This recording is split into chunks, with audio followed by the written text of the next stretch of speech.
ദൈവനാമത്തിന് മഹത്വം ഉണ്ടാകട്ടെ. വീണ്ടും തിരുവചന പഠനത്തിനായിട്ട് കൂടി വരുവാൻ ദൈവം നമ്മളെ സഹായിച്ചോർത്ത് ഞാൻ ദൈവത്തെ സ്തുതിക്കുന്നു. നമ്മൾ ഈ പരമ്പരയിലെ അവസാന സെഷനിലേക്കാണ് വന്നിരിക്കുന്നത്. ഇനിയും 2-3 പരമ്പരകൾ കഴിഞ്ഞ് വീണ്ടും നമുക്കിതിലേക്ക് വരാം. അന്നേരത്തേക്ക് മറക്കാതെ ഒന്ന് നോക്കിയാൽ മാത്രം മതി.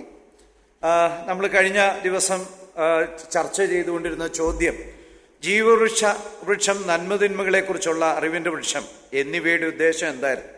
ഇങ്ങനെ 2 മരങ്ങൾ എന്തിനുണ്ടാക്കി? അതല്ലേ ഈ പ്രശ്നങ്ങളെല്ലാം ഉണ്ടായത്? അതുകൊണ്ട് ദൈവത്തിന് ഒരു ബുദ്ധിമോശം സംഭവിച്ചതാണോ, അതോ ദൈവം പർപ്പസ്ഫുള്ളായിട്ട് ഉണ്ടാക്കിയതാണോ ഈ മരങ്ങൾ?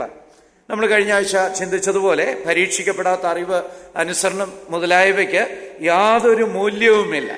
ഈ മരമില്ലായിരുന്നുവെങ്കിൽ മനുഷ്യന്റെ അനുസരണവും ദൈവത്തോടുള്ള വിധേയത്വവും സ്നേഹവും പരീക്ഷിക്കുവാൻ ഒരു മാർഗവും ഉണ്ടാകുമായിരുന്നില്ല എന്ന് മാത്രമല്ല, പരീക്ഷിക്കപ്പെടാത്ത മനുഷ്യന്റെ അനുസരണത്തിന്, ദൈവത്തോടുള്ള സ്നേഹത്തിന് ഒരു വിലയും ഉണ്ടാകുമായിരുന്നില്ല. അതിന് ഉദാഹരണമായിട്ട് നമ്മുടെ സർവകലാശാലയിലെ യൂണിവേഴ്സിറ്റികളിലെ പരീക്ഷ, അത് നമ്മുടെ അറിവ് സാക്ഷ്യപ്പെടുത്താനുള്ള ഒരു മാർഗമാണ്. ഈ പരീക്ഷ വളരെ അസൗകര്യമുള്ള കാര്യമാണെങ്കിലും നമുക്ക് ആർക്കും ഇഷ്ടമല്ലെങ്കിലും ഇത് ഒഴിവാക്കാനായിട്ട് കഴിയാത്ത ഒരു അത്യാവശ്യ ഘടകമാണ്. ബിരുദം നേടുന്നതിന് മുമ്പേ പരീക്ഷകളില്ലാത്ത ഒരു യൂണിവേഴ്സിറ്റിയിൽ പഠിച്ച ഒരു ഡോക്ടറെ അടുത്തേക്ക് നമ്മൾ ആരും ചികിത്സയ്ക്ക് പോകത്തില്ല. ഏതെങ്കിലും ഒരു ഡോക്ടർ പറയുക, ഞാൻ MBBS ഒക്കെ പഠിച്ചതാ, പക്ഷെ ഞങ്ങൾക്ക് പരീക്ഷയൊന്നുമില്ലായിരുന്നു, അതുകൊണ്ട് ഞാൻ ചികിത്സിക്കാമെന്ന് പറഞ്ഞാൽ നമ്മൾ ആ ഡോക്ടറുടെ അടുത്തു നിന്ന് ഓടി രക്ഷപ്പെടുത്തുകയുള്ളൂ. എന്ന് പറഞ്ഞാൽ പരീക്ഷിക്കപ്പെടാത്ത അദ്ദേഹത്തിന്റെ അറിവിന് ഒരു വിലയുമില്ല. നമ്മൾ വാട്സാപ്പ് യൂണിവേഴ്സിറ്റിയിൽ നിന്ന് കാര്യങ്ങൾ മനസ്സിലാക്കുന്ന വില മാത്രമേ ഉള്ളൂ പരീക്ഷയില്ലാത്ത സ്ഥലത്തു നിന്ന് പാസ്സായ ഒരാൾക്ക്. പരീക്ഷിക്കപ്പെട്ടില്ലെങ്കിൽ മനുഷ്യന്റെ ദൈവത്തോടുള്ള സ്നേഹം, അനുസരണം, വിശ്വസ്തത, obedience, loyalty and love to God, ഈ 3 കാര്യങ്ങൾക്കും ഒരു വിലയും ഉണ്ടാകുമായിരുന്നില്ല. മുകളിൽ പറഞ്ഞവ പരീക്ഷിക്കുന്നതിന് ഒരു പരീക്ഷണ ഉപകരണം ആവശ്യമായിരുന്നു. ഒരു ടെസ്റ്റിംഗ് എക്യുപ്മെന്റ് ഉണ്ടായാലേ പറ്റത്തുള്ളൂ. ഏദൻ തോട്ടത്തില് അല്ലാതെ ഒരു ഏദൻ തോട്ടം സൃഷ്ടിക്കാനായിട്ട് പറ്റില്ല. മനുഷ്യനെ സ്വതന്ത്ര ഇച്ഛയോടുകൂടെ സൃഷ്ടിക്കുകയും അവന് തീരുമാനമെടുക്കാനുള്ള അധികാരം കൊടുക്കുകയും ചെയ്ത ശേഷം അത് പരീക്ഷിക്കപ്പെടാൻ മാർഗമില്ലെങ്കിൽ അവന്റെ സ്വതന്ത്ര ഇച്ഛ തന്നെ അർത്ഥമില്ലാത്തതാകുമായിരുന്നു. അതിനായിട്ട് ദൈവം ഉപകരണങ്ങളായിട്ട് സൃഷ്ടിച്ചത് 2 വൃക്ഷങ്ങളുടെ ഒരു യൂണിറ്റിനെയാണ്. പലപ്പോഴും നമ്മൾ ജീവവൃക്ഷത്തെ ഇതിന്റെ ഒരു ഭാഗമായിട്ട് കാണാറില്ല. എന്നാൽ നമ്മൾ 2-ാം അധ്യായത്തിന്റെ 9-ാം വാക്യത്തിലേക്കൊക്കെ ഈ 2 മരങ്ങളെയും വേറെ വേറെയായിട്ട് പറയുന്നുണ്ട്. തോട്ടത്തിന്റെ നടുവിൽ 2 മരങ്ങൾ ഉണ്ടായിരുന്നു എന്ന് പ്രത്യേകമായിട്ട് ഒരു യൂണിറ്റ് ആയിട്ടാണ് പറയുന്നത്. നമ്മൾ ഇനിയും പിന്നീട് ഒരു സ്ലൈഡിൽ കാണും. ഈ മരങ്ങള് കർത്താവിന്റെ വരവിന് ശേഷവും നമ്മൾ കാണുന്നുണ്ട്. പുതിയ ആകാശം, പുതിയ ഭൂമി വരുമ്പോൾ അവിടെ പുഴയുടെ സൈഡില് വശത്ത് ഈ മരങ്ങൾ നിൽക്കുന്നുണ്ട്. അപ്പൊ അങ്ങനെയാണെങ്കിൽ ഇത് ദൈവത്തോടുള്ള നമ്മുടെ വിശ്വാസവും അനുസരണവും സ്നേഹവും ഒക്കെ കാണിക്കാനുള്ള ഒരു പ്രതീകമാണ്. അത് യാതൊരു വിധത്തിലും മാന്ത്രികമായ ശക്തിയുള്ളതല്ല, പക്ഷെ അതൊരു പ്രതീകമായിരുന്നു. അപ്പൊ അങ്ങനെയാണെങ്കിൽ ഈ ഒന്നുകില് മനുഷ്യൻ അവന്റെ വിശ്വസ്തത പ്രകടിപ്പിക്കാൻ, I love you, I am loyal to you, I want to obey you, എനിക്ക് നിന്നോട് സ്നേഹമുണ്ട്, അനുസരിക്കാൻ ആഗ്രഹമുണ്ട്, നിന്നോട് എനിക്ക് വിധേയത്വമുണ്ടെന്ന് കാണിക്കണമെങ്കിൽ അതിനുള്ള മാർഗമായിരുന്നു ഈ നന്മതിന്മകളെ കുറിച്ചുള്ള ഈ ജീവവൃക്ഷം എന്ന് പറയുന്നത്. അതുപോലെ അതേ പരീക്ഷണ ഉപകരണത്തിലെ 2-ാമത്തെ കാര്യമായിരുന്നു നന്മതിന്മകളെ കുറിച്ചുള്ള അറിവിന്റെ വൃക്ഷം. അനുസരണത്തിനും മറ്റുമുള്ള ഉദ്ദേശം പ്രകടിപ്പിക്കുവാൻ മനുഷ്യന് ആദ്യത്തേതിൽ നിന്നും അനുസരിക്കാതിരിക്കാനുള്ള ഉദ്ദേശം പ്രകടിപ്പിക്കാൻ 2-ാമത്തേതിൽ നിന്നും ഭക്ഷിക്കാമായിരുന്നു. അതാണ് ഈ ടെസ്റ്റിംഗ് എക്യുപ്മെന്റ് പ്രത്യേകത. എനിക്ക് ദൈവത്തെ അനുസരിക്കണമെന്നുണ്ടെങ്കിലും അത് ഞാൻ പ്രകടിപ്പിക്കണം, ദൈവത്തെ വേണ്ട എന്നുണ്ടെങ്കിലും ഞാൻ പ്രകടിപ്പിക്കണം. ഓട്ടോമാറ്റിക്കായിട്ട് ഒരാളും ദൈവമകനും ദൈവമകളും ആകത്തില്ല. ഇന്നും അത് തന്നെയാ. ഒരു ക്രിസ്തീയ ഭവനത്തിൽ ജനിച്ചത് കൊണ്ട് ഞാൻ ഇങ്ങനെ അങ്ങ് പോയാൽ രക്ഷിക്കപ്പെട്ടോളൂ എന്നൊന്നും ചിന്തിക്കാനായിട്ട് പറ്റത്തില്ല. പോസിറ്റീവ് അസേർഷനോ നെഗറ്റീവായിട്ടുള്ള അസേർഷനോ ആവശ്യമാണ്. ഒന്നുകിൽ ക്രിയാത്മകമായിട്ട് എനിക്ക് നിന്നെ വേണം, അല്ലെങ്കിൽ എനിക്ക് നിന്നെ വേണ്ട എന്ന് പ്രകടിപ്പിക്കുന്നതാണ് മനുഷ്യന്റെ ശരിക്കുള്ള ചോയ്സിന്റെ എക്സ്പ്രഷൻ. അറിവിന്റെ വൃക്ഷത്തിൽ നിന്ന് തിന്നുന്നതിന്റെ അനന്തരഫലങ്ങളെ കുറിച്ച് ദൈവം മുന്നറിയിപ്പ് നൽകുകയും ചെയ്തിരുന്നു. ചുമ്മാ ഒരു ടെസ്റ്റിംഗ് എക്യുപ്മെന്റ് കൊടുത്തിട്ട് ഇവൻ ഇതിൽ ചെന്ന് ഈ അടിവില്ലിലേക്ക് എലി പെടുന്നത് പോലെ അബദ്ധത്തിൽ പെടുകയായിരുന്നില്ല. ദൈവം അഡിക്വേറ്റ്ലി വാണ്ടായിരുന്നു അവരെ. ശരിക്കും ആവശ്യത്തിന് അവരെ മുന്നറിയിപ്പ് നൽകി അവരെ തയ്യാറാക്കിയിട്ടാണ് ഈ ടെസ്റ്റിങ്ങിലേക്ക് വിടുന്നത്. നമ്മൾ ഒരു പക്ഷെങ്കിൽ അവിടെ വായിക്കുമ്പോൾ നീ മരിക്കും എന്നേ പറയുന്നുള്ളത് നമുക്ക് തോന്നാം. ഒരു പക്ഷെങ്കിൽ ദൈവം വിശദമായിട്ട് പറഞ്ഞു കാണും. അവർക്ക് മനസ്സിലാകാത്ത ഒരു കാര്യം ദൈവം വാണിംഗ് ആയിട്ട് ഒരിക്കലും കൊടുക്കത്തില്ല. ദൈവം അവരോട് പറഞ്ഞ മുഴുവൻ കാര്യങ്ങളും ബൈബിളിൽ രേഖപ്പെടുത്തി തന്നു എന്ന് നമുക്ക് ചിന്തിക്കാനായിട്ട് സാധ്യതയില്ല. കാരണം പുതിയ നിയമത്തിൽ തന്നെ യേശുക്രിസ്തു ചെയ്ത എല്ലാ കാര്യങ്ങളും രേഖപ്പെടുത്തിയിട്ടില്ല എന്ന് തന്നെ പറഞ്ഞിട്ടുണ്ട്. വാസ്തവത്തിൽ അവ രേഖപ്പെടുത്തിയിരുന്നെങ്കിൽ 5 അപ്പം കൊണ്ട് 5000 പേരെ പോഷിപ്പിക്കുന്ന പോലെ അത് വചനമായേനെ. അപ്പൊ അങ്ങനെയാണെങ്കിൽ ചില കാര്യങ്ങൾ വചനത്തിൽ രേഖപ്പെടുത്തണമെന്നില്ല. നമുക്ക് ആവശ്യമായത്, അതായത് പിന്നീടുള്ള ഒരു തലമുറയ്ക്ക് ആവശ്യമായിട്ടുള്ളതാണ് വചനത്തില് നിശ്വാസ്യത വഴി രേഖപ്പെടുത്തി തരുന്നത്. അതുകൊണ്ട് അവരോട് ഈ മരണത്തെക്കുറിച്ചൊക്കെ വ്യക്തമായിട്ട് പറഞ്ഞിട്ടുണ്ടായിരിക്കണം. എന്തായാലും മുൻവിധിയെക്കുറിച്ച് മുന്നറിയിപ്പ് നൽകിയിരുന്നു. സ്വതന്ത്ര ഇച്ഛാശക്തിക്ക് അനുസരണവും അനുസരണക്കേടും സാധ്യമാണെങ്കിലേ അർത്ഥമുള്ളൂ. ഇച്ഛാശക്തിയുണ്ട്, പക്ഷെ അത് പരീക്ഷിക്കാൻ മാർഗമില്ലെങ്കിൽ ആ ഫ്രീ വില്ലിന്, ആ ഇച്ഛാശക്തിക്ക് ഒരു വിലയും ഇല്ല. മാത്രമല്ല ദൈവം അറിവിന്റെ വൃക്ഷം സൃഷ്ടിക്കേണ്ടി വന്നത് ഇല്ലെങ്കിൽ സ്വതന്ത്ര ഇച്ഛാശക്തി, അനുസരണം എന്നിവയ്ക്ക് ഒരർത്ഥവും ഉണ്ടാകുകയില്ലായിരുന്നു എന്നാണ് ഞാൻ നേരത്തെ പറഞ്ഞ കാര്യം തന്നെയാണ്. അതിന്റെ കാരണം ഒരു മേശയ്ക്കോ കഴുതയ്ക്കോ സ്വതന്ത്ര ഇച്ഛാശക്തി ഇല്ലാത്തതിനാൽ അവ പരീക്ഷിക്കപ്പെടുന്നുമില്ല, അനുസരണക്കേട് കാണിക്കുന്നുമില്ല. ഒരു മൃഗവും അനുസരണക്കേട് കാണിക്കുന്നില്ല. ചിലപ്പോൾ നമ്മളൊരു പട്ടിയെ ഇങ്ങോട്ട് വിളിച്ചാൽ അത് ഇങ്ങോട്ട് വരുന്നില്ലായിരിക്കാം, അങ്ങോട്ട് പോകുന്നുണ്ടായിരിക്കാം. പക്ഷെ ഇതൊന്നും കോൺഷ്യസ് ഒബീഡിയൻസ് അല്ല. അനിമൽസ് എല്ലാം ഇൻസ്റ്റിങ്സ് വഴിയാണ്, അല്ലെങ്കിൽ ജന്മവാസനകൾ വഴിയാണ് അവയുടെ പ്രവർത്തനങ്ങൾ ക്രമീകരിക്കുന്നത്. ഒരു മൃഗത്തിനും കോൺഷ്യസ് ആയിട്ട് ഇപ്പോൾ ഞാൻ യജമാനെ അനുസരിക്കാൻ പോകുന്നില്ല, അല്ലെങ്കിൽ ഇപ്പോൾ അനുസരിക്കുമെന്ന് തീരുമാനിച്ച് അനുസരിക്കാനോ കഴിയത്തില്ല. അപ്പൊ അങ്ങനെയാണെങ്കിൽ ഇവയുടെ അനുസരണത്തിന് ഒരു വിലയുമില്ല. അതുപോലെ ജീവനില്ലാത്ത വസ്തുക്കളുടെയും അനുസരണത്തിന് ഒരു വിലയുമില്ല. അപ്പം ഈ ടെസ്റ്റിങ്ങിനുള്ള സാധ്യതയുണ്ടെങ്കിലേ അനുസരണത്തിന് വിലയുള്ളൂ. മാത്രമല്ല മൂന്നാമത് ഒരു കാരണത്തിലേക്ക് വരുമ്പോൾ മനുഷ്യനെ സ്വതന്ത്ര ഇച്ഛാശക്തിയോടെ സൃഷ്ടിക്കാനുള്ള തീരുമാനത്തിന്റെ അടിസ്ഥാനത്തിലാണ് ദൈവം വൃക്ഷത്തെ സൃഷ്ടിക്കേണ്ടി വന്നേ. സ്വതന്ത്ര ഇച്ഛാശക്തി ഉണ്ടോ? ടെസ്റ്റിംഗ് എക്യുപ്മെന്റ് ഉണ്ടേലേ മതിയാകും.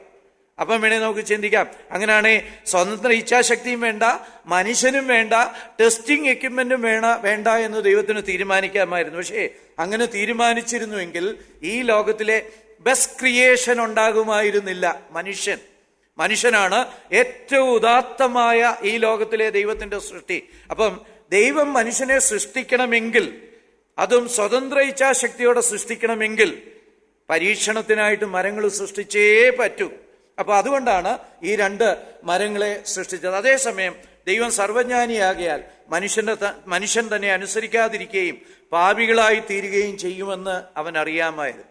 മുന്നമേ എല്ലാം കാണുന്നവനായ ദൈവം സൃഷ്ടിക്കുമ്പോഴല്ല, സൃഷ്ടിക്കുന്നതിനെ കുറിച്ച് നിത്യതയിൽ തീരുമാനിച്ചപ്പോൾ തന്നെ, എറ്റേണൽ ഡിസിഷനിൽ തന്നെ ഇതിന്റെ വരുംവരാഴികളെല്ലാം അറിഞ്ഞുകൊണ്ട് തന്നെയാ ചെയ്ത്. ഒംനീഷ്യൻ ഗോഡിന് അല്ലാതെ പറ്റത്തില്ല. ദൈവം തന്റെ തീരുമാനങ്ങളൊന്നും അതത് സമയത്ത്, നമ്മുടെ ഭാഷയിൽ പറഞ്ഞാൽ ഹിസ്റ്ററിയിൽ അതത് സമയത്ത് എടുക്കുന്നതല്ല, എല്ലാം നിത്യമായ തീരുമാനമാണ്. പക്ഷേ ദൈവം നമ്മളോട് ഇടപെടുമ്പോൾ ഒരു മനുഷ്യൻ തീരുമാനം എടുക്കുന്നത് പോലെ നമ്മളോട് ഇടപെടുന്നത്.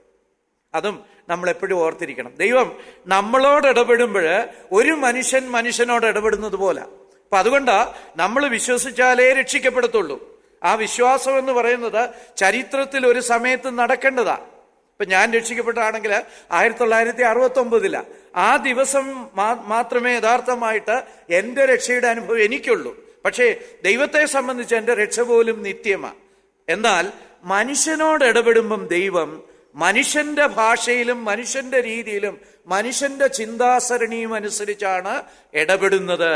അപ്പൊ അതുകൊണ്ടാണ് ഈ പല വാഗ്ദത്തങ്ങളും സമയബന്ധിതമായിട്ടുള്ള കൽപ്പനകളും ഒക്കെ ദൈവം തരുന്നത്. മാത്രമല്ല ദൈവത്തിന്റെ മനുഷ്യനോടുള്ള ബന്ധത്തിലുള്ള തീരുമാനത്തിലൊന്നും തൻ്റെ സ്വതന്ത്ര ഇച്ഛാശക്തി, തൻ്റെ സർവജ്ഞാനിത്വം ഉപയോഗിക്കുന്നേയില്ല.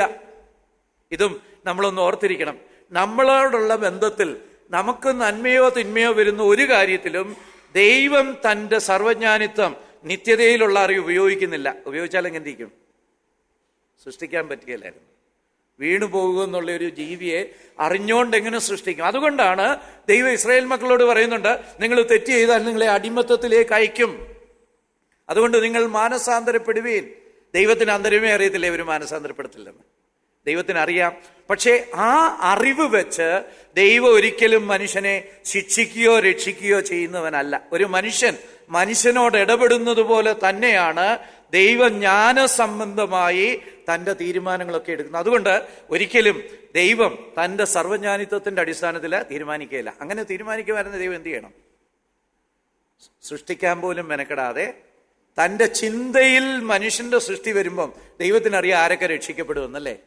അപ്പൊ സൃഷ്ടിക്കപ്പെടാതെ തന്നെ മനുഷ്യനെ നരകത്തിലേക്കും സ്വർഗത്തിലേക്കും അയക്കേണ്ടിയിരുന്നു. ദൈവം തൻ്റെ സർവ്വജ്ഞാനിത്വം അനുസരിച്ച് തീരുമാനം എടുക്കുമായിരുന്നെങ്കിൽ സൃഷ്ടി ഉണ്ടാകത്തില്ലായിരുന്നു. സൃഷ്ടിയുടെ ആവശ്യമില്ല. നിത്യതയിൽ ആര് രക്ഷിക്കപ്പെടുമെന്ന് ദൈവത്തിനറിയാം. അപ്പൊ അവരെ അങ്ങ് സ്വർഗത്തിലേക്ക് വിടുക. ആര് രക്ഷിക്കപ്പെടത്തില്ലെന്ന് ദൈവത്തിനറിയാം, അവരെ നരകത്തിലേക്ക് വിടുക. സൃഷ്ടി പോലും ഇല്ലാതെ. അപ്പൊ നമ്മൾ ഓർക്കും, സൃഷ്ടിക്കാത്തവരെ എങ്ങനെ ദൈവം നരകത്തിലേക്കും സ്വർഗത്തിലേക്കും? ദൈവത്തിന് പോസിബിളാ. ദൈവത്തിന് കൺസെപ്റ്റും റിയാലിറ്റിയും ഒന്ന് തന്നെയാ. അപ്പം ദൈവത്തിന് പോസിബിളാണ്. അപ്പൊ സൃഷ്ടി പോലും ഉണ്ടാവുകയില്ലായിരുന്നു. അതാ ഞാൻ പറഞ്ഞത്, ദൈവം തൻ്റെ സർവ്വജ്ഞാനിത്വത്തിന്റെ അറിവിന്റെ വെളിച്ചത്തിൽ മനുഷ്യനോടുള്ള ബന്ധത്തിലുള്ള തീരുമാനങ്ങൾ എടുക്കുന്നില്ല. അങ്ങനെ എടുത്താൽ കുഴപ്പം വല്ലതും ഉണ്ടോ? ഭയങ്കര അനീതിയായതിന്. കാരണം എന്താ?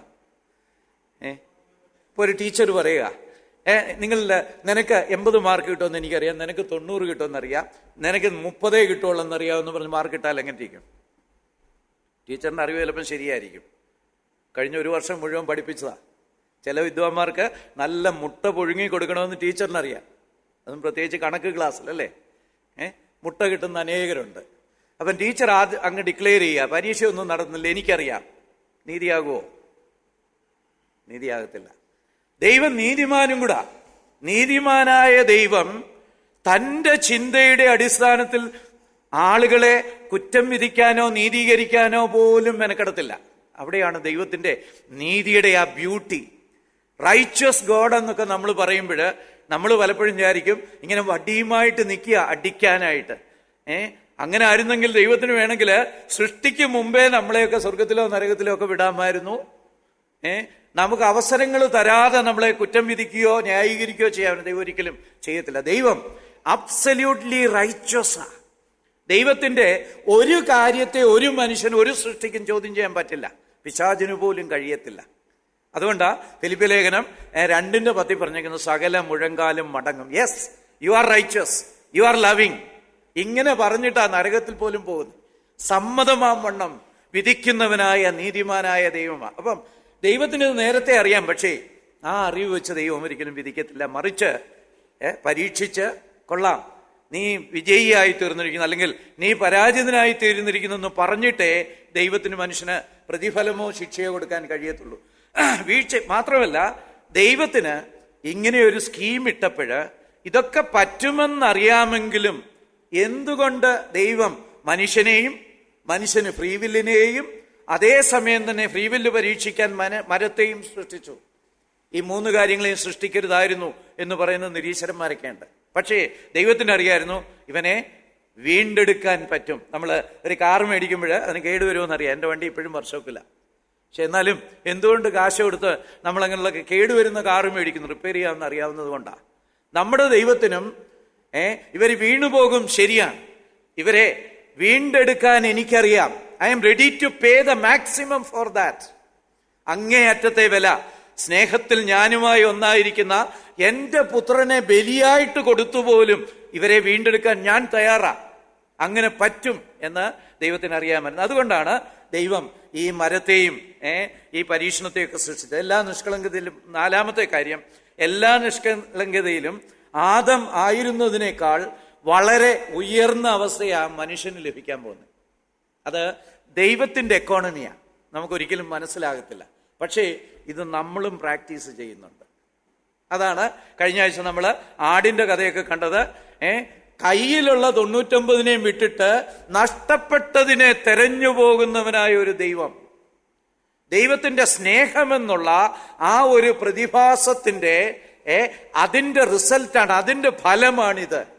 നഷ്ടപ്പെട്ടു പോയ ഒന്നിനെ കിട്ടിയാൽ നഷ്ടപ്പെടാത്ത എല്ലാറ്റിനേക്കാളും സന്തോഷമാണ്. അപ്പം ഈ ലോകത്തില് ആകെ ഒരു പാപിയെ രക്ഷിക്കപ്പെട്ടിട്ടുള്ളായിരുന്നു എങ്കിലും സ്വർഗത്തിൽ സന്തോഷം ഉണ്ടാകുമായിരുന്നു. ദൈവത്തിന്റെ കണക്കിൽ ദൈവത്തിന്റെ ബിസിനസ് ലാഭമായിരുന്നു. അപ്പം പലരും ചോദിക്കും, അയ്യോ നിങ്ങളുടെ ദൈവത്തിന് ആകെ അബദ്ധം പറ്റിയില്ലേ?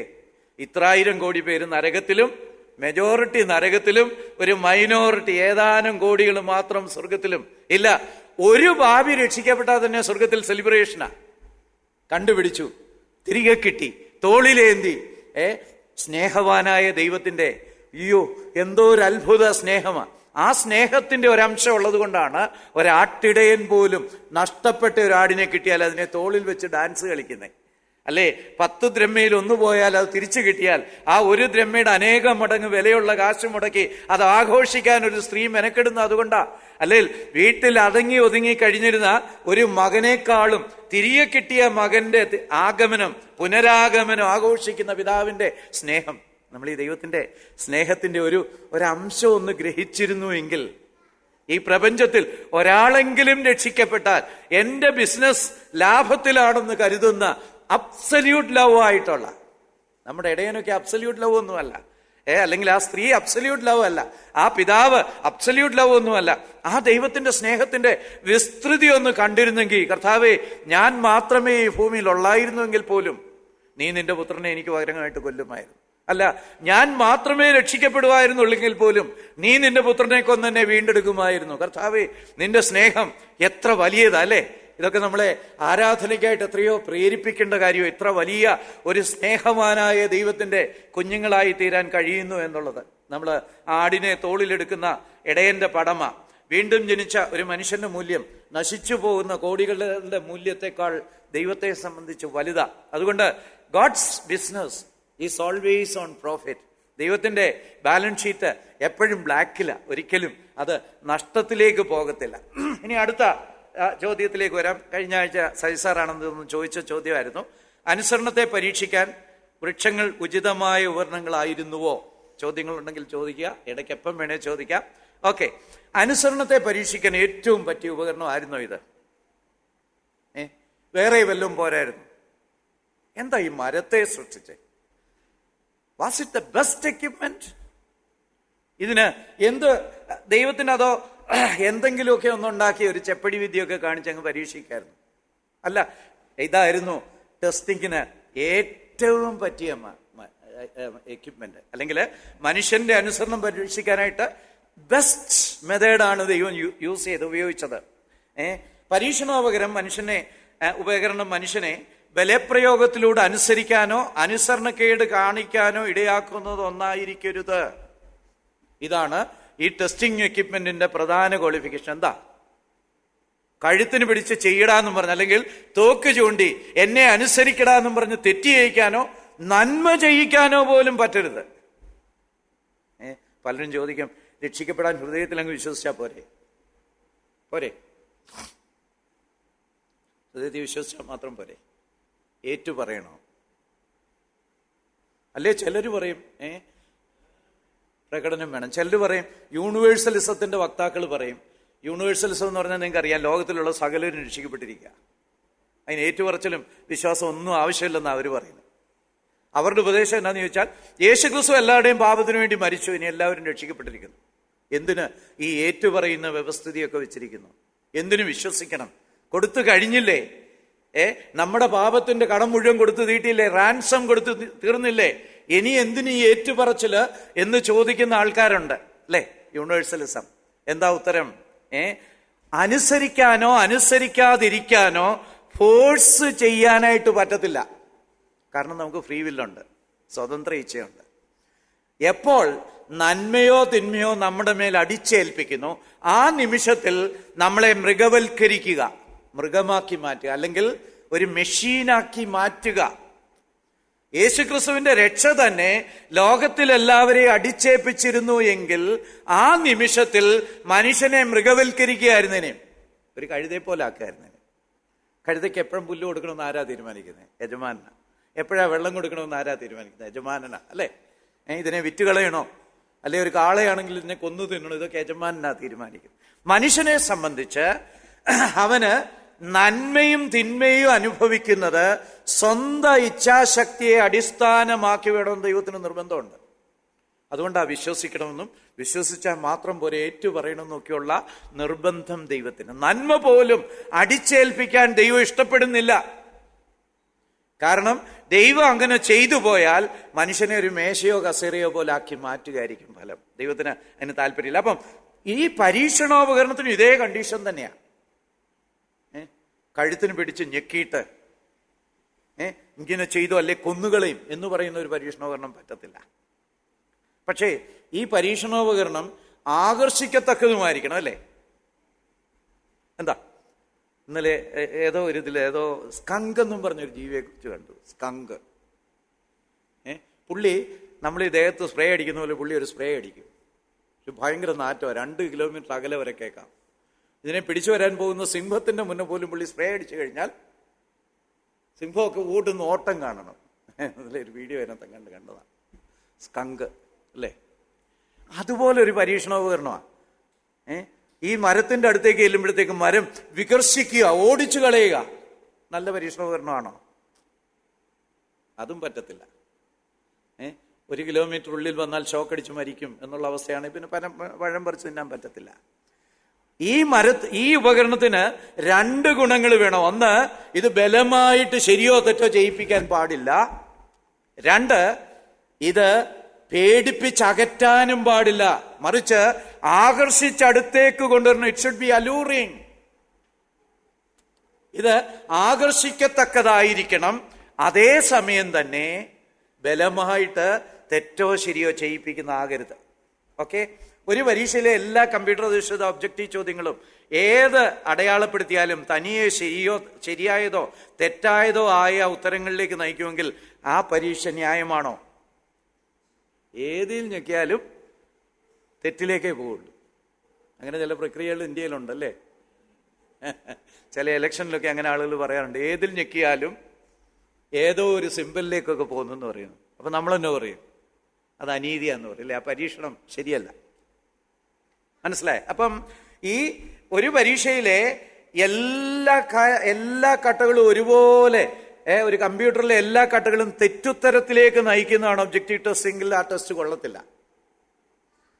അങ്ങനെയാണെങ്കിൽ നല്ലൊരു കമ്പ്യൂട്ടർ ഉണ്ടാക്കുക, എല്ലാം ശരിയിലേക്ക് നയിക്കുന്നതായിരിക്കട്ടെ. എന്നാൽ എങ്ങനെ ഇരിക്കും? അതും പറ്റത്തില്ല. എൻ്റെ ആഗ്രഹം അനുസരിച്ച് അത് വെളിപ്പെടുത്തണം, അല്ലേ? ശരിയല്ലേ? എന്നാലേ അതൊരു നല്ല ടെസ്റ്റിംഗ് എക്യുപ്മെന്റ് ആവത്തുള്ളൂ, അല്ലേ?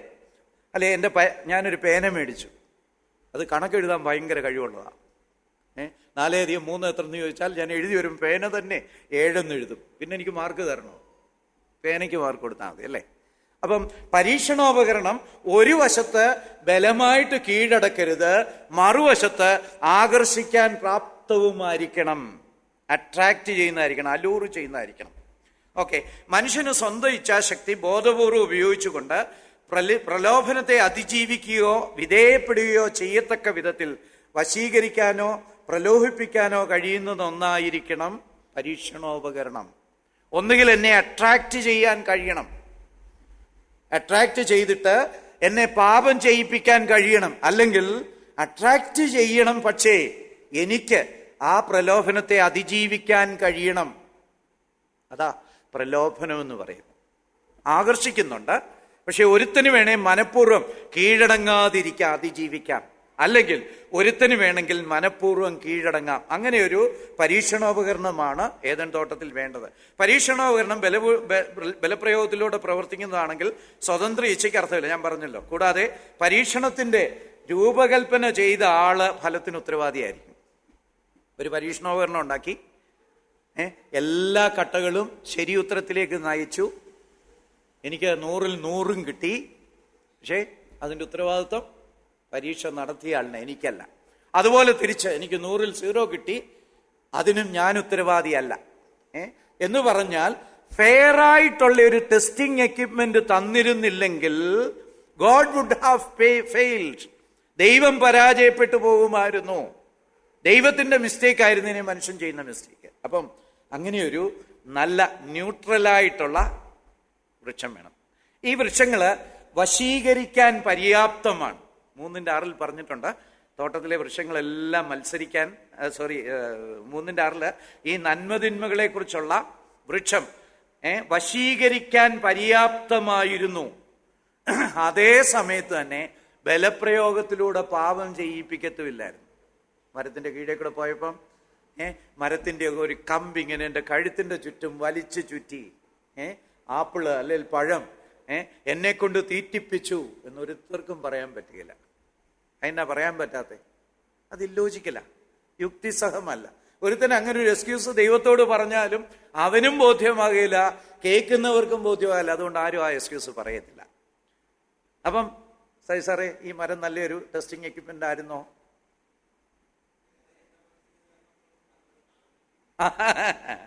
നല്ലതില്ല. This was the best. ഈ മരം ഏറ്റവും നല്ലതായിരുന്നു. ഉദാഹരണത്തിന് അതൊരാട്ടുകൊറ്റനായിരുന്നു വിചാരിക്കുക. ദൈവം തോട്ടത്തിന്റെ നടുവിൽ ഒരാട്ടുകൊറ്റനെ കെട്ടി, ആട്ടുംകുട്ടി അല്ലെങ്കിൽ ആട്ടുമുട്ടൻ. എന്നിട്ട് മനുഷ്യനോട് പറഞ്ഞു, നീ അതിനെ പിടിച്ച് തിന്നരുത്, തിന്നുന്ന നാളിൽ നീ മരിക്കും. മനുഷ്യൻ പിടിച്ച നല്ല മട്ടൻ കറി വെച്ച് തിന്നു, അല്ലെങ്കിൽ നല്ല ബട്ടൻ ബിരിയാണി ഉണ്ടാക്കി തന്നു. എന്നിട്ട് മനുഷ്യൻ പറഞ്ഞേനെ, ഞാൻ അങ്ങോട്ട് പോയപ്പോഴ് അതിങ്ങോട്ട് വന്ന് എന്നെ ഒരൊറ്റ കുത്ത്, ഞാനൊരു ചവിട്ട്, അത് ചത്തുപോയി. പിന്നെ ഞാൻ എന്നാ ചെയ്യാന്? ഞാൻ എന്നെ കറി വെച്ചു അല്ലേ? ഒരു എക്സ്ക്യൂസ് പറയാനുള്ള ഒരു സ്കോപ്പ് അതിനകത്ത് കിട്ടിയേനെ. ഈ മരത്തെക്കുറിച്ച് ആർക്കും ഒരു ആരോപണവും പറയാനില്ല. ഇത് വശീകരിക്കാൻ പര്യാപ്തമായിരുന്നുവോ? യെസ്. ഇത് ബലമായിട്ട് കുറ്റത്തിൽ കൊണ്ട് ചാടിക്കുമായിരുന്നുവോ? നോ. ഇത് ബലമായിട്ട് നന്മയിൽ കൊണ്ടെത്തിക്കുമായിരുന്നോ? നോ. അല്ലെ? അപ്പം നല്ല ഒരു ടെസ്റ്റിംഗ് എക്യുപ്മെന്റ് ആയിരുന്നു ഈ മരം. ഏദൻ തോട്ടത്തിന്റെ നടുവിലുള്ള 2 വൃക്ഷങ്ങൾ ദൈവത്തോടുള്ള മനുഷ്യന്റെ സ്നേഹം, അനുസരണം, വിശ്വസ്തത മുതലായവ പരീക്ഷിക്കുന്നതിനുള്ള ദൈവത്തിന്റെ ഉപകരണങ്ങളായിരുന്നു. അടുത്ത ചോദ്യത്തിലേക്ക് വരാം. മറ്റേ ചോദ്യം കഴിഞ്ഞു അല്ലേ? ഞാൻ കൺക്ലൂഡ് ചെയ്തില്ല. So this was the best testing equipment. You cannot impoverish. ഇതൊക്കെ ഓർത്തോണം, നിരീശ്വരന്മാര് ഭയങ്കരമായിട്ട് ചോദ്യം ചെയ്യുന്ന വിഷയങ്ങളാണ്. ഇതെന്നോ കഥകളാ. മരം ഉണ്ടാക്കി പോലും മരത്തിന്റെ പഴം പറിച്ചു തിന്നു, ഒരു പഴം പറിച്ചു തിന്നെന്നും പറഞ്ഞ് ഇങ്ങനെ തെറ്റിലകപ്പെടുത്തുന്നത് ശരിയാണോ? നിങ്ങളുടെ ദൈവം എന്നാ ദൈവമാ? പക്ഷെ ഒന്ന് വിശകലനം ചെയ്ത് നോക്കിക്കേ. It couldn't have been impoverished, it couldn't have been improved. ഇതിനെ മെച്ചമാക്കാൻ ആർക്കും കഴിയുമായിരുന്നില്ല. The best testing for human obedience and human love അല്ലേ ദൈവത്തിന്റെ. ഓക്കെ, ഇനി അടുത്ത ചോദ്യത്തിലേക്ക് വരാം. ഈ വൃക്ഷങ്ങൾ മാന്ത്രികമായിരുന്നുവോ? ഇപ്പം പല മരങ്ങൾക്കും മരുന്ന് ഗുണമുണ്ടല്ലേ. നമ്മളതുകൊണ്ട് തിരുവനന്തപുരത്ത് കിടന്ന് ഇഷ്ടം പോലെ കപ്പപ്പഴം തിന്നും, വയറിന് നല്ലതാണെന്ന് പറഞ്ഞു.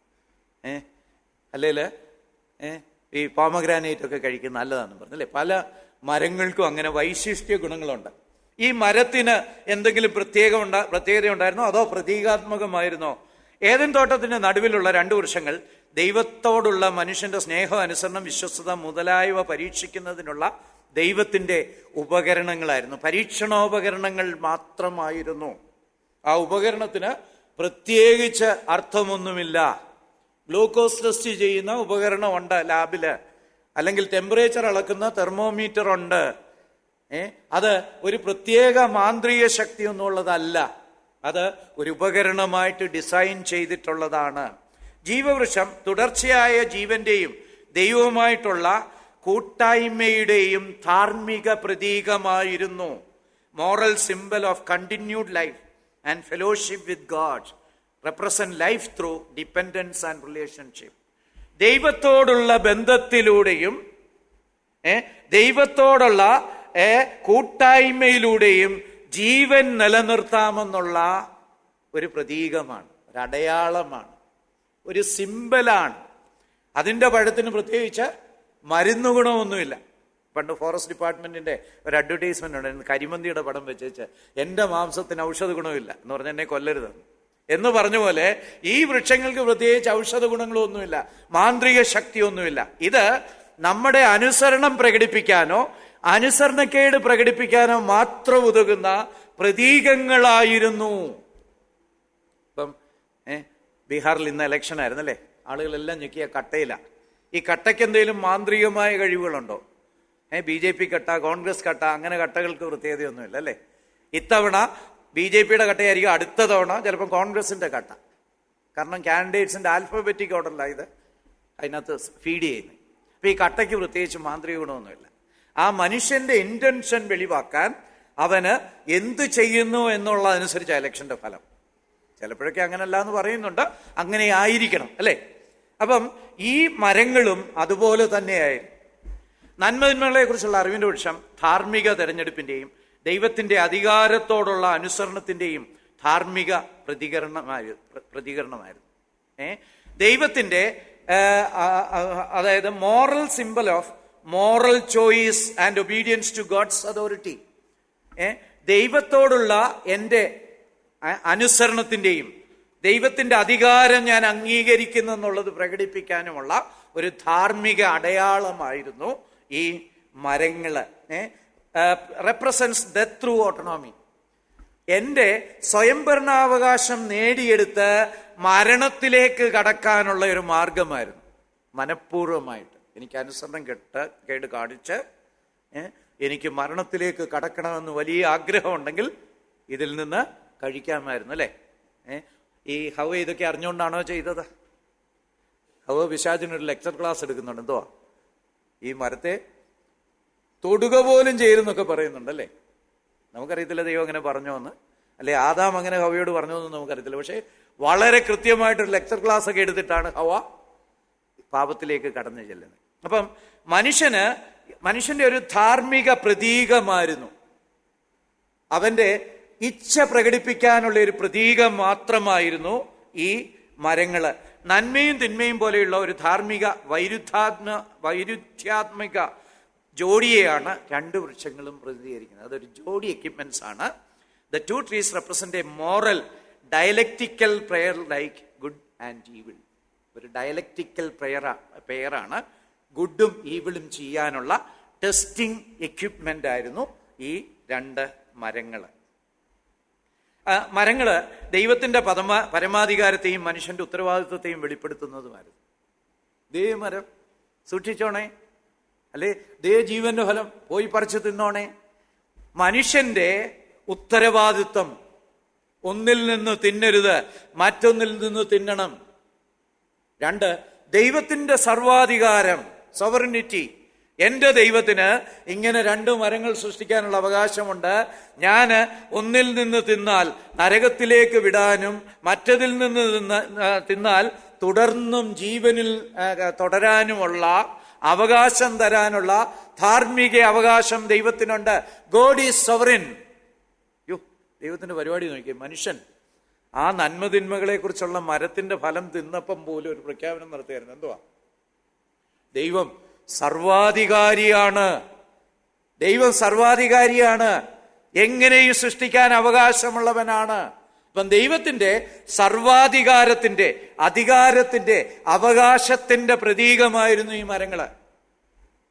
അതുമാത്രമല്ല, നമ്മുടെ ഉത്തരവാദിത്വത്തിന്റെയും ഹ്യൂമൻ റെസ്പോൺസിബിലിറ്റി. ഈ ബാലൻസ് വളരെ പ്രധാനമാണ്.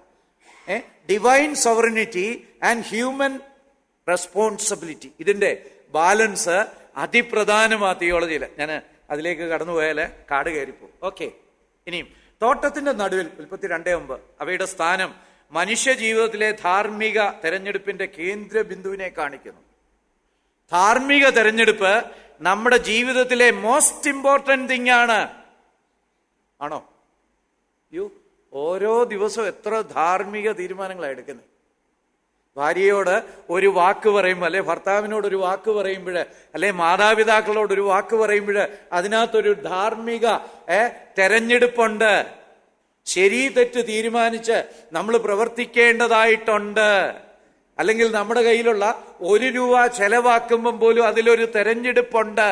ജീവിതത്തിലെ തെരഞ്ഞെടുപ്പിന്റെ ആ കേന്ദ്രത്തിലുള്ള അവസ്ഥ, സെൻട്രാലിറ്റി, നമ്മുടെ ജീവിതത്തിലെ പരമപ്രധാനമായ കാര്യമാണ് ഡിസേണിങ് ഗോഡ്സ് വിൽ.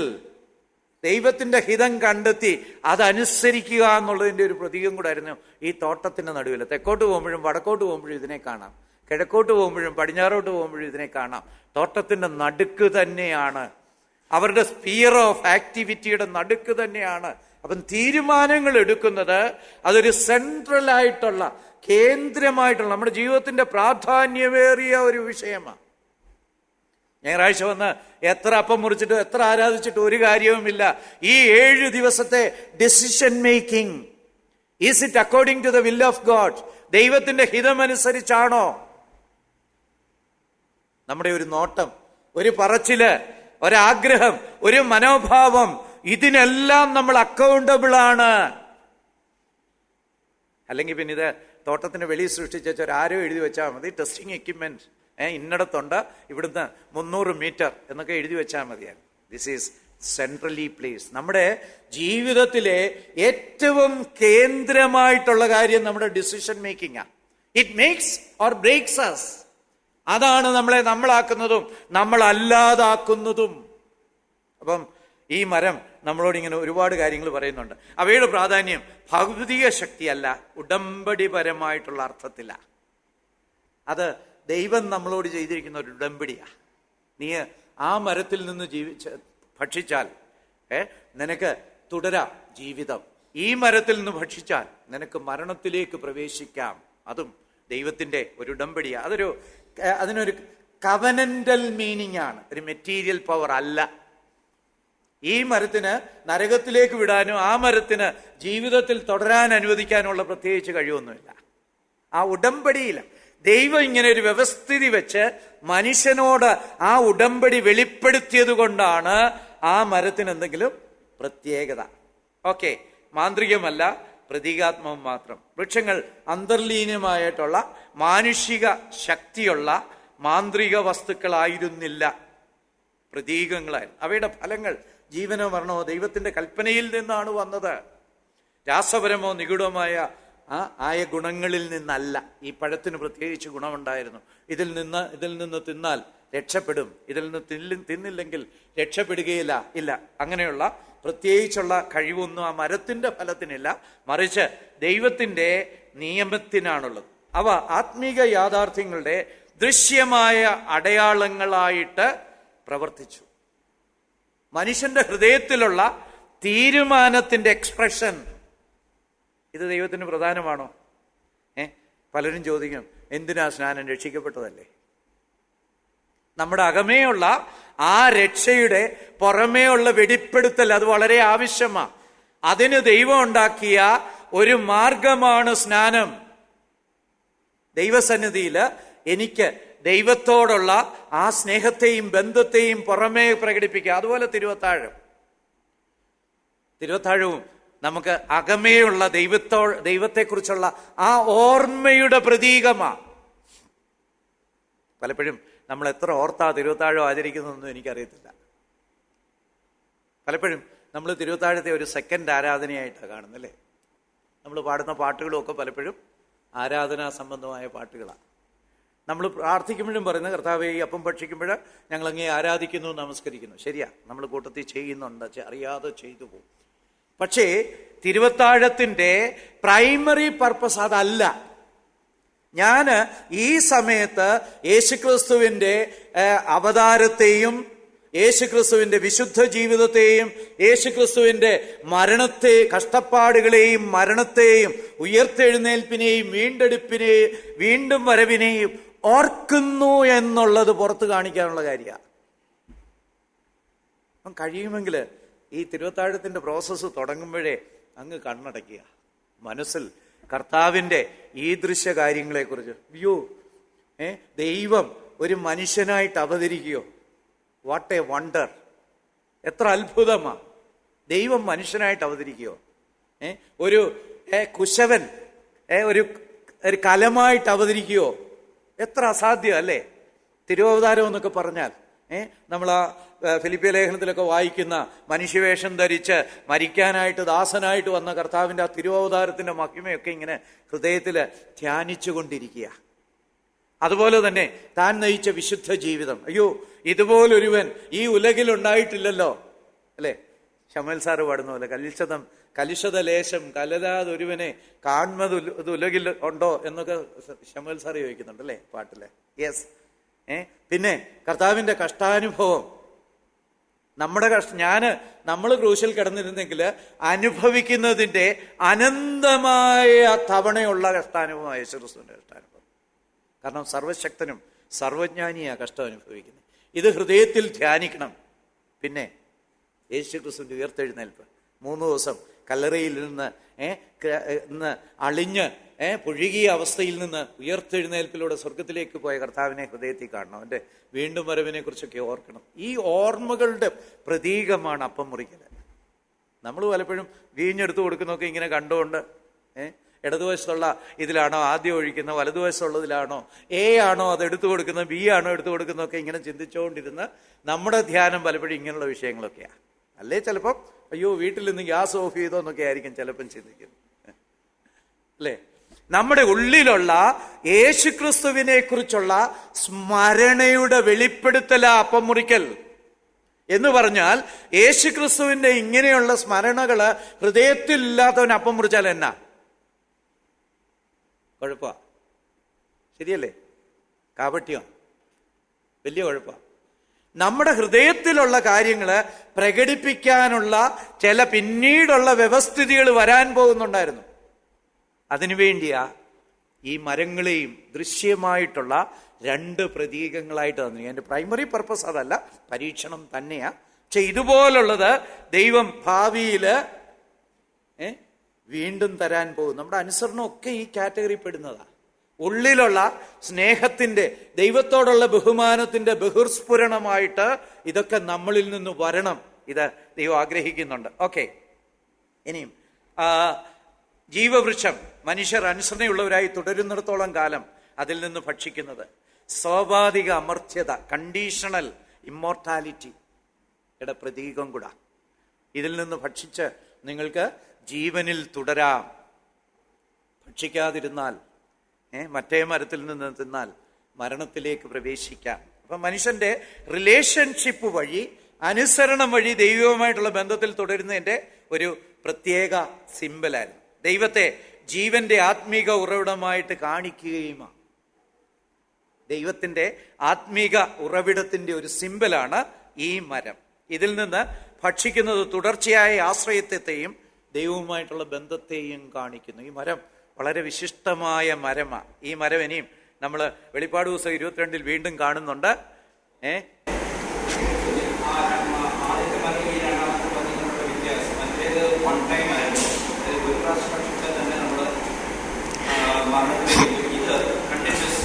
കണ്ടിന്യൂസ് റിലേഷൻഷിപ്പിന്റെ ഇതാണ്. അതുകൊണ്ടാണ് അത് വെളിപ്പാട് പുസ്തകത്തിൽ പ്രത്യക്ഷപ്പെടുന്നത്.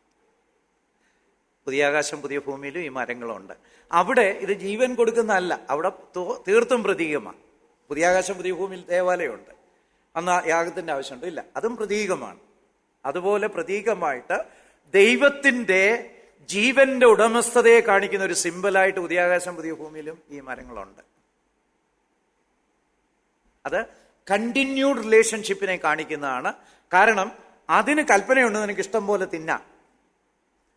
ജീവവൃക്ഷത്തിൽ നിന്ന് ഇഷ്ടം പോലെ തിന്നണമെന്നുള്ള പോസിറ്റീവ് കമാൻഡ്മെന്റ് ഉണ്ട്. നന്മതിന്മകളെ കുറിച്ചുള്ള മരത്തെക്കുറിച്ച് ഒരു പ്രാവശ്യം പോലും തിന്നരുത് എന്നുള്ള കൽപ്പനയാണ്. അതിൽ നിന്ന് ഭക്ഷിക്കരുത്, അതിൽ നിന്റെ ഫലം നീ തിന്നരുത്. ആ 16ഉം 17ഉം ഒക്കെ വായിച്ചാൽ തലേവാക്യത്തിൽ എല്ലാ വൃക്ഷങ്ങളുടെയും ഫലം നിങ്ങൾക്ക് ഇഷ്ടം പോലെ തിന്നാം. അവിടെ ഇഷ്ടം പോലെ തിന്നാമെന്നുള്ളതിന് thou art ഈറ്റിംഗ്, നീ തിന്നണം, തിന്നുകൊണ്ടിരിക്കണം എന്നുള്ള യൂസേജ് ആ ഒറിജിനലില്. പക്ഷെ മലയാളത്തിലൊക്കെ ട്രാൻസ്ലേറ്റ് ചെയ്തപ്പോഴ് നീ ഇഷ്ടം പോലെ തിന്നാമെന്നാക്കിപ്പോയി. അതിന് വേറൊരു കാരണം കൂടെ ഉണ്ട്. ട്രാൻസ്ലേറ്ററുടെ എറർ അല്ല, ഭാഷാപ്രയോഗത്തിലും അങ്ങനെ ഒരു യൂസേജും ഉണ്ട്. ഷുവർട്ടി കാണിക്കാനായിട്ട് 2 പ്രാവശ്യം ആവർത്തിക്കുന്ന ഒരു രീതി അവരുടെ ഭാഷയിലുണ്ട്. അപ്പൊ അതുകൊണ്ടാണ് പക്ഷെ പഴയ ട്രാൻസ്ലേഷനിലും തമിഴിലുമൊക്കെ ഇത് കറക്റ്റായിട്ട് ട്രാൻസ്ലേറ്റ് ചെയ്തിട്ടുണ്ട്. തമിഴിൽ കൃത്യമായിട്ട് പറയുന്നുണ്ട്, ഇത് തിന്നുകൊണ്ടേയിരിക്കണം, തിന്നണം. അതുപോലെ ഈ നന്മതിന്മകളുടെ അറിവിന്റെ വൃക്ഷത്തിൽ നിന്ന് തിന്നാൽ നീ മരിച്ചുകൊണ്ടേയിരിക്കും, മരിക്കുമെന്നും പറയുന്നുണ്ട്. അപ്പം ഒരെണ്ണം കണ്ടിന്യൂസ് റിലേഷൻഷിപ്പിനെ കാണിക്കുന്നെങ്കിൽ ഒരെണ്ണം അബ്രപ്റ്റ് ബ്രേക്കേജ് ഓഫ് റിലേഷൻഷിപ്പിനെ കാണിക്കുന്നതാണ്. Okay, thank you. നന്മതിന്മകളെ കുറിച്ചുള്ള അറിവിന്റെ വൃക്ഷം, A test of loyalty and trust in the moral order of God. ദൈവത്തിന്റെ ധാർമ്മിക ക്രമത്തിലുള്ള വിശ്വാസത്തെ പ്രഖ്യാപിക്കുന്ന, ഞാനത് എന്തിനും ദൈവത്തിന്റെ വ്യവസ്ഥിതിയിൽ എനിക്ക് വിശ്വാസമുണ്ട്. ദൈവം തന്നെ എൻ്റെ ആള്. നമ്മൾ രാഷ്ട്രീയക്കാരൊക്കെ ജയ് വിളിക്കുന്ന പോലെ അത് കാണിക്കാനുള്ള മനുഷ്യന്റെ വിശ്വസ്തതയുടെയും വിശ്വാസത്തിന്റെയും ഒരു പ്രതീകമായിരുന്നു. അതേസമയത്ത് മറ്റേ മരം അനുസരണക്കേടും ദൈവമായിട്ടുള്ള ബന്ധം തകർന്നതും നിമിത്തം അതിൽ നിന്ന് ഭക്ഷിച്ചതിനാൽ മരണം സംഭവിച്ചു. ആ ഒരു മരം മരണത്തെ പ്രതിനിധാനം ചെയ്യുന്നത്. അനുസരണക്കേടിന്റെ ഫലമായി മരണം വരും. ദൈവത്തിൽ നിന്ന് വേർപെട്ട ധാർമ്മിക സ്വയംഭരണത്തിനായിട്ടുള്ള മനുഷ്യന്റെ ആഗ്രഹത്തിന്റെ പ്രതീകമാണ്. എനിക്ക് സ്വാതന്ത്ര്യം വേണം, മരണവും വേണം. ഇപ്പൊ നമ്മൾ ഈ ഡിപ്പാർട്ട്മെന്റൽ സ്റ്റോറിലൊക്കെ പോകുമ്പോൾ buy one get one free, select autonomy, സ്വാതന്ത്ര്യം പ്രഖ്യാപിച്ചോ, നീ നിന്റെ തീരുമാനം എടുക്കാൻ തീരുമാനിച്ചോ, എനിക്ക് ദൈവത്തെ വേണ്ടാന്ന് തീരുമാനിച്ചോ. പക്ഷേ അതിൻ്റെ കൂട്ടത്തിൽ മരണം എന്നൊരു ഒരു ബോണസും കൂടെ ഉണ്ട്. ബൈ വൺ ഗെറ്റ് വൺ ഫ്രീയാ. ഓക്കെ, അപ്പൊ ഇത് കഴിഞ്ഞു. അപ്പൊ ഇനി നമുക്ക് ക്വസ്റ്റ്യൻ ആൻസറിലേക്ക് പോയാലോ?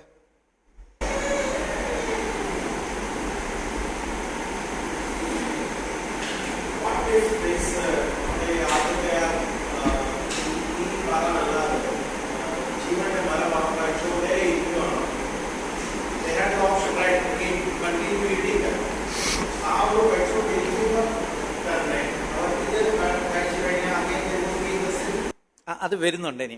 എന്തുകൊണ്ട് ദൈവം പുറത്താക്കി എന്നുള്ളത് വരുമ്പോൾ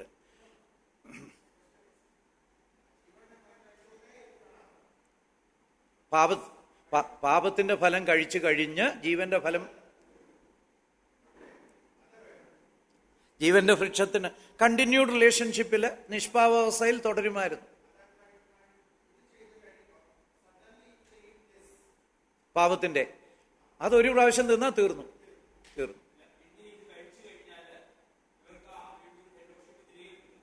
തിരികെ കിട്ടത്തില്ല. പക്ഷേ കണ്ടിന്യൂഡ് എക്സിസ്റ്റൻസ് വന്നേനെ. കാരണം ദൈവം അങ്ങനെ വാക്ക് പറഞ്ഞു പോയതാ. ഇൻസിൻ കിക്ഡ് ഔട്ട് ഓഫ്. അതും ദൈവത്തിന്റെ കൃപയാ, ദൈവത്തിന്റെ സ്വാർത്ഥതയല്ല. ചോദ്യങ്ങൾ, സൗകര്യമാർഗം ചോദ്യം ചോദിക്കാമല്ലോ.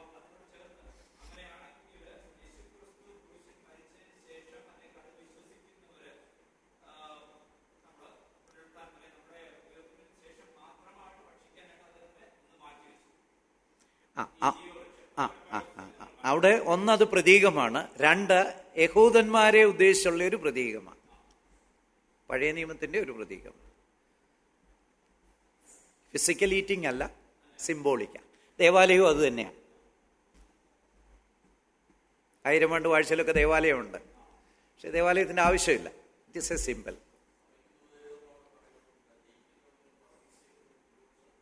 ഫലം കൊടുക്കും, തിന്മാൻ കൊടുക്കും. അത് സാദൃശ്യാത്മകമാണ്.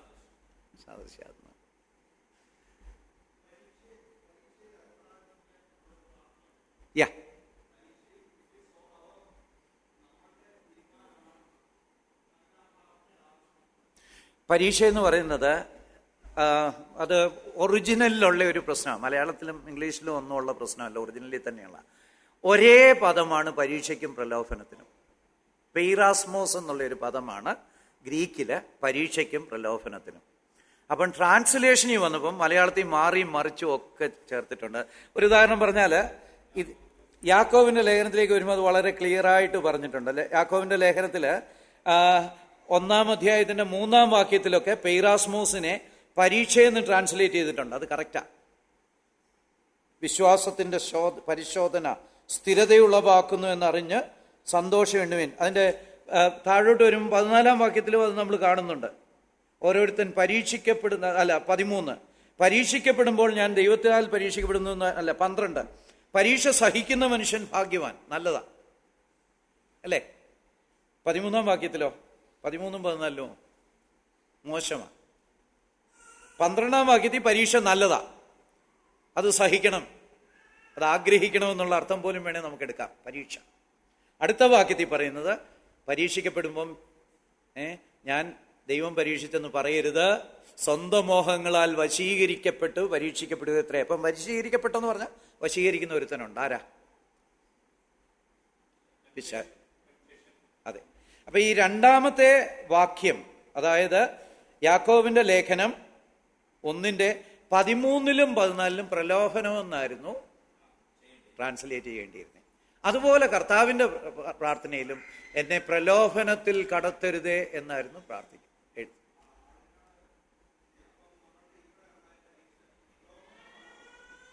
അല്ല, അതായത് നമ്മളെ കുറഞ്ഞത് ഒരു 6 തരത്തിലുള്ള ഇടപെടലുകൾ ദൈവവുമായിട്ട് ബന്ധപ്പെട്ട് നമ്മൾ കാണുന്നുണ്ട്. ഒന്ന്, പരീക്ഷ. പരീക്ഷ എന്ന് പറയുന്നത് നമ്മളെ വിജയിപ്പിക്കാനാണ്, ഉയരത്തിലേക്ക് കൊണ്ടുപോകാൻ. നമ്മൾ 1-ാം ക്ലാസ്സിലെ പരീക്ഷ 2-ാം ക്ലാസ്സിലേക്ക് പ്രവേശിക്കാൻ, അത് ദൈവം തരുന്ന ഒരു അനുഗ്രഹം. അതായത് യാക്കോബിന്റെ ലേഖനം 1:4 പറയും. ആ പരീക്ഷണം വിജയിച്ചാൽ വലിയ അനുഗ്രഹമാണ്. അതിനകത്ത് മറ്റേ മരം പ്രലോഭനമാണ്. ജീവന്റെ വൃക്ഷത്തിന്റെ ഫലം ടെസ്റ്റാ. You want to obey me, you have the possibility, why don't you succeed. അതിന്റെ വ്യത്യാസം ഞാൻ പറയാം. അതായത് പരീക്ഷ എന്ന് പറയുന്നത് പെയ്റാസ്മോസിനെ പരീക്ഷ എന്ന് ട്രാൻസ്ലേറ്റ് ചെയ്യുന്ന, ഇംഗ്ലീഷിൽ ടെസ്റ്റ് എന്ന് ട്രാൻസ്ലേറ്റ് ചെയ്യാം. രണ്ടാമത്തേത് ടെംപ്റ്റേഷൻ എന്ന് ട്രാൻസ്ലേറ്റ് ചെയ്യാം, സെയിം വാക്ക്, അത് പ്രലോഭനം. മൂന്നാമത്തേത് പത്രോസിന്റെ ലേഖനത്തില് ട്രയൽ എന്ന് പറഞ്ഞിട്ടുണ്ട്. ട്രയലും പരീക്ഷ ഏകദേശം അടുത്തെടുത്താ, പക്ഷെ ട്രയലില് കളങ്കം മാറ്റുന്നതാ, സ്വർണം ശുദ്ധീകരിക്കുന്ന പോലെ. അപ്പൊ സ്വർണത്തിൽ എത്ര ശതമാനം കളങ്കം കാണും? 90% കളങ്കവും 10% സ്വർണവും, അങ്ങനെ വരുമോ? ഇല്ല. 99% ഉള്ള ആളിനെ 100% ആക്കിയെടുക്കാൻ ദൈവം ചില പരിശോധനകളിലൂടെ കടത്തിവിടുന്ന പരിപാടി, അതും നല്ലതാ, സ്ഥിരത ഉളവാക്കുന്നതാണ്. ഇനിയും 4ാമത് ദൈവം നമുക്ക് തരുന്നത് കോൺസിക്വൻസാ, പരിണിത ഫലം. 6 ദൈവത്തിന്റെ ഇടപെടലുണ്ട്. പരീക്ഷ 2 പറഞ്ഞു, പ്രലോഭനം 3, പരിശോധന 4, കോൺസിക്വൻസ്. കോൺസിക്വൻസ് എന്ന് പറഞ്ഞാൽ നമ്മൾ ചെയ്യുന്ന തെറ്റിന് ആയിട്ട് ബന്ധപ്പെട്ട ഒരു മോശം പരിണിത ഫലം കിട്ടുക, അതാ കോൺസിക്വൻസ്. കള്ളു കുടിക്കുന്നവന്റെ കരള് പോയിരിക്കും, വീട്ടിൽ സമാധാനം ഉണ്ടാകുകയില്ല. ഇത് പരിണിത ഫലമാണ്. അപ്പൊ അതാണ് 4ാമത്തേത്, കോൺസിക്വൻസ്. അത് നമ്മൾ ഗലാത്യർ 6:8 തോന്നുന്നു, മനുഷ്യൻ വിതയ്ക്കുന്നത് തന്നെ കൊയ്യും. ഉപ്പ് തിന്നുന്നവൻ വെള്ളം കുടിക്കും. അത് 4ാമത്തെ. ഇനി 5ാമത്തേത് ബാലശിക്ഷ. എബ്രായ ലേഖനം 12. അതെന്തുവാ? എത്ര പറഞ്ഞിട്ടും അനുസരിച്ചില്ലെങ്കിൽ ദൈവം ചിലപ്പം ശരിക്കും തകർത്തുകളെയും തിരികെ കൊണ്ടുവരാൻ. അതാണ് ബാലശിക്ഷ. നമ്മൾ വളരെ സൂക്ഷിക്കേണ്ട കാര്യം. ഒരു വിശ്വാസി മനഃപൂർവ്വം പാപം ചെയ്താൽ ചിലപ്പം ദൈവം തകർത്താണേലും തിരികെ കൊണ്ടുവരും. അതാ ബാലശിക്ഷ. 1 കൊരിന്ത്യരിൽ പറയുന്ന അവനെ ജഡസംഹാരത്തിനായിട്ട് സാത്താനെ ഏൽപ്പിക്കുക, ബാലശിക്ഷ. ഇനി 6ാമത് പണിഷ്മെന്റ്. പണിഷ്മെന്റ് എന്ന് പറയുന്നത് ആത്യന്തിക ശിക്ഷയാണ്, നരകം. അതൊരു പണിഷ്മെന്റാണ്, ദൈവത്തിന്റെ ഒരു റിട്രിബ്യൂഷനാണ്, ഒരു പ്രതികാരമാണ്. ഇത്രയും അവസരം കിട്ടിയിട്ട് നീ ദൈവത്തെ അനുസരിക്കാൻ തയ്യാറല്ലെങ്കിൽ ഇന്നാ പിടിച്ചോ. ഈ പണിഷ്മെന്റ് നമുക്കുണ്ടോ? വിശ്വാസികൾക്കില്ല. ബാക്കി 5 നമ്മൾ പെടാനുള്ള സാധ്യതയുണ്ട്. പക്ഷേ അവിശ്വാസിക്ക് ഇതിൽ ഏതൊക്കെയുണ്ട്? ടെംപ്റ്റേഷൻ ഉണ്ട്, കോൺസിക്വൻസ് ഉണ്ട്, പണിഷ്മെന്റ് ഉണ്ട്. 3 ഉണ്ട്. ടെംപ്റ്റേഷൻ ഉണ്ട്, അവനെന്നും ടെംപ്റ്റ് ചെയ്യപ്പെട്ടുകൊണ്ടിരിക്കുക അവിശ്വാസി. ട്രയൽസ് എന്തിനാ? അവനെ ട്രയൽ ചെയ്തിട്ട് അവനെ ഉയർത്താനായിട്ട് ദൈവം ശ്രമിക്കുന്നില്ലല്ലോ. അതുകൊണ്ടാണ് പലപ്പോഴും നമ്മൾ ചോദിക്കുന്നത്, എന്താ വിശ്വാസിക്ക് കൂടുതൽ പ്രശ്നങ്ങൾ? അവിശ്വാസിക്കില്ലല്ലോ. വെച്ചിട്ടുണ്ടെന്നേ, പണിഷ്മെന്റിൽ ഇൻക്ലൂഡഡാ. ഇതെല്ലാം കൂടെ ചേർത്ത് മുതലും പലിശയും സഹിതം നിത്യ നരകമെന്നുള്ള ശിക്ഷയിലൂടെ കൊടുക്കുക. അവിശ്വാസിക്ക് അതുണ്ട്, പ്രലോഭനമുണ്ട്, പിന്നെ കോൺസിക്വൻസ് ഉണ്ട്, പരിണിത ഫലമുണ്ട്. വിശ്വാസിക്ക് പരീക്ഷയുണ്ട്, പ്രലോഭനമുണ്ട്, ട്രയലുണ്ട്, പിന്നെ കോൺസിക്വൻസ് ഉണ്ട്. 5 ഇനം കാര്യങ്ങൾ വിശ്വാസിക്കുണ്ട്. അപ്പോൾ അവിശ്വാസിയുടെ ആണോ സുഖം? ഇല്ല. ഇതിൻ്റെയൊക്കെ അനേകം മടങ്ങുള്ള നിത്യശിക്ഷാവിധിയാണ് അവിശ്വാസിക്കുന്നത്. ഇനി പരീക്ഷയും പ്രലോഭനത്തെക്കുറിച്ച് പറയുമ്പോൾ ഒരു കാര്യം കൂടെ നമ്മൾ ഓർക്കേണ്ടത്, പരീക്ഷ ഇടുന്നത് എപ്പോഴും സാറാ അല്ലേ? ദൈവമാ പരീക്ഷ തരുന്നത്. പ്രലോഭനം പിശാചാ തരുന്നത്. ട്രയൽ ദൈവമാ തരുന്നത്. അങ്ങനെയാണെങ്കിൽ കോൺസിക്വൻസോ പരിണിത ഫലമോ ദൈവമാ തരുന്നത്. പക്ഷെ നാച്ചുറൽ ലോ വഴിയാണ്. ലോ ഓഫ് കോൺസിക്വൻസ് എന്നും പറഞ്ഞ് ദൈവത്തിനൊരു നിയമമുണ്ട്. അതാണ് മനുഷ്യൻ വിതച്ചത് കൊയ്യും എന്ന് പറഞ്ഞിരിക്കുന്നത്. Law of consequence. അപ്പോൾ ഓരോരുത്തരെയും പിടിച്ച് നീ ഇങ്ങോട്ട് വാടാ, നീ കള്ളു കുടിച്ചല്ലേ, നിന്റെ കരളം ഉരുകി പോട്ടെ എന്ന് പറഞ്ഞ് ദൈവം ഒരു സാധനം വെച്ചൊരു കറക്ക്, അങ്ങനെയുള്ള പരിപാടിയൊന്നുമില്ല. ഓരോരുത്തരെയും പിടിച്ച് ശിക്ഷിക്കുന്ന പരിപാടിയില്ല കോൺസിക്വൻസിൽ. അതൊരു ലോയാണ്. അതാണ് ലോ ഓഫ് ഹാർഡനിങ്ങും അതുമായിട്ട് ബന്ധപ്പെട്ടതാണ്. കാഠിന്യത്തിൻ്റെ നിയമം. നമ്മളത് റോമാലേഖനം 1:23 ഭാഗങ്ങളിൽ അത് വായിക്കുന്നുണ്ട്. മനുഷ്യൻ അവൻ്റെ തെറ്റിനനുസരിച്ചുള്ള ശിക്ഷ കിട്ടേണ്ടതിന് അവനെ ലോ ഓഫ് ഹാർഡനിങ്ങെ വിടുന്നു. ഇനിയും ഏതാ? ബാലശിക്ഷ ദൈവമാണ് തരുന്നത്. അത് അറിഞ്ഞുകൊണ്ട് ശരിക്കും ഏൽപ്പിച്ച് തരുന്നത് തന്നെയാണ്. ബാലശിക്ഷയും കോൺസിക്വൻസും തമ്മിൽ തിരിച്ചറിയാൻ, കോൺസിക്വൻസ് നമ്മൾ ചെയ്യുന്ന പാവവുമായിട്ട് ബന്ധപ്പെട്ടതായിരിക്കും. ബാലശിക്ഷ എന്ത് വേണേലാകാം.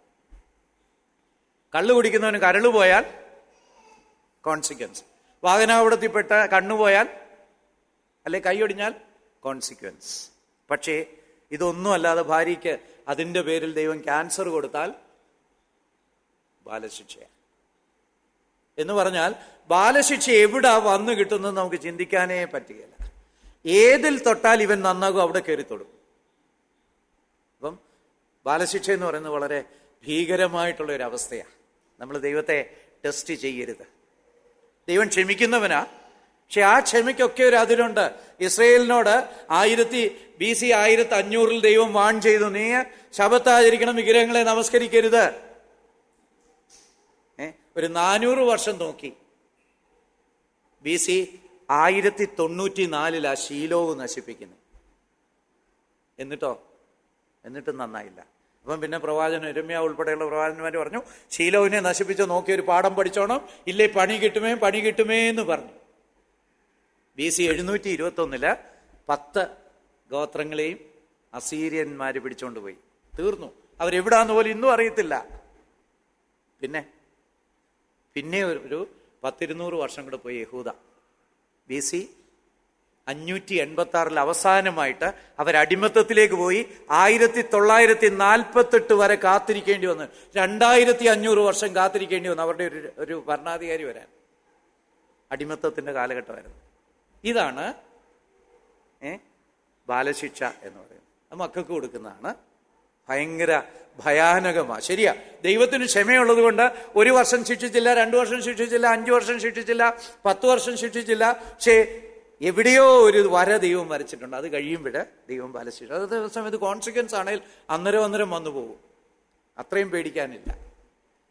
മനം തിരിയാനുള്ള ഒരു ചാൻസ് ഒക്കെ കിട്ടും. എന്നിട്ടും മനം തിരിഞ്ഞില്ലെങ്കിൽ ദൈവം ബാലശിക്ഷയിലേക്ക് വന്നു. അപ്പം പരീക്ഷ തരുന്നത് ദൈവം, പ്രലോഭനം തരുന്നത് പിശാച്, ശോധന തരുന്നത്, ട്രയൽ തരുന്നത് ദൈവം, കോൺസിക്വൻസ് തരുന്നത് ദൈവത്തിന്റെ നിയമം, ബാലശിക്ഷ തരുന്നത് ദൈവം, അന്ത്യന്യായവിധി ദൈവം. അപ്പൊ നമ്മൾ ഈ വ്യത്യാസം ഇത് ഭാഷയിലെ ഒരു പ്രശ്നമാണ്. ഒറിജിനലിലെ പ്രശ്നം തന്നെയാണ്, ഗ്രീക്കിലെ തന്നെ പ്രശ്നം. അതുകൊണ്ട് മലയാളം ട്രാൻസ്ലേഷനിൽ പ്രലോഭനം എന്നുള്ളിടത്ത് ടെംപ്റ്റേഷൻ വന്നിട്ടുണ്ട്. ഇപ്പം അബ്രഹാമിനെ ദൈവം എന്തായിരുന്നു? പരീക്ഷിക്കായിരുന്നോ പ്രലോഭിപ്പിക്കായിരുന്നു? പരീക്ഷിക്കായിരുന്നു. പക്ഷെ ചില ട്രാൻസ്ലേഷനിൽ അത് ടെംപ്റ്റേഷൻ തന്നെ ട്രാൻസ്ലേറ്റ് ചെയ്തിട്ടുണ്ട്. ഗോഡ് ടെസ്റ്റഡ് എന്ന് പല ട്രാൻസ്ലേഷനിലും ഉണ്ട്. ചിലതിൽ ടെംപ്റ്റേഷൻ എന്നാണ് കിടക്കുന്നത്. ഇനിയും ഈ ടെംപ്റ്റേഷനെ നമുക്ക് ടെസ്റ്റാക്കി മാറ്റാൻ പറ്റുമോ?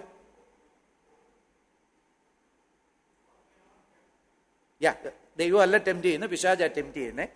അതിനെ ഒരു പരീക്ഷയുടെ റിസൾട്ടിൽ കൊണ്ടെത്തിക്കാൻ പറ്റുമോ? V overcome.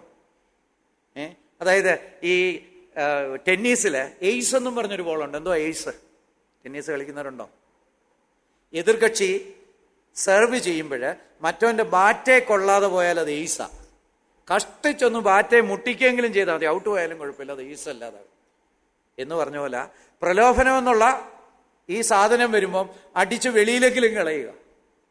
അപ്പോൾ അത് ടെസ്റ്റിന്റെ ഫലം തരും. അത് നമ്മുടെ കയ്യിലാണ്. പ്രലോഭനത്തെ അതിജീവിക്കുക എന്ന് പറയുമ്പോൾ അതിജീവിച്ചു കഴിഞ്ഞാൽ ആ പ്രലോഭനം പോലും നമുക്ക് ഗുണകരമാക്കി മാറ്റാനുള്ള വലിയ വിദ്യ ദൈവത്തിൻ്റെ കയ്യിലുണ്ട്. അങ്ങനെ എല്ലാം ഡിസൈൻ ചെയ്ത് വെച്ചേക്കുന്നത് എത്ര മനോഹരമാണ്. ഈ ലോകത്തിലെ ചതിക്കുഴികൾ പോലും നമുക്ക് ആത്മീക വളർച്ചയ്ക്കും ദൈവത്തെ മഹത്വപ്പെടുത്താനുമായിട്ട് ഉപയോഗിക്കാൻ സാധിക്കും. മാത്രമല്ല, ഒരു സമയത്ത് പ്രലോഭനത്തിൽ നിന്ന് ജയിച്ചാൽ വീണ്ടും ആ പ്രലോഭനത്തിൽ നിന്ന് ജയിക്കാനുള്ള സാധ്യത വർദ്ധിച്ചു വരും. അങ്ങനെ ആ ബലഹീനതയെ നമ്മളിൽ നിന്ന് ഇല്ലാതെയാകും. പ്രലോഭനം എപ്പോഴും ബലഹീനതയുടെ അടിസ്ഥാനത്തിലാണ്.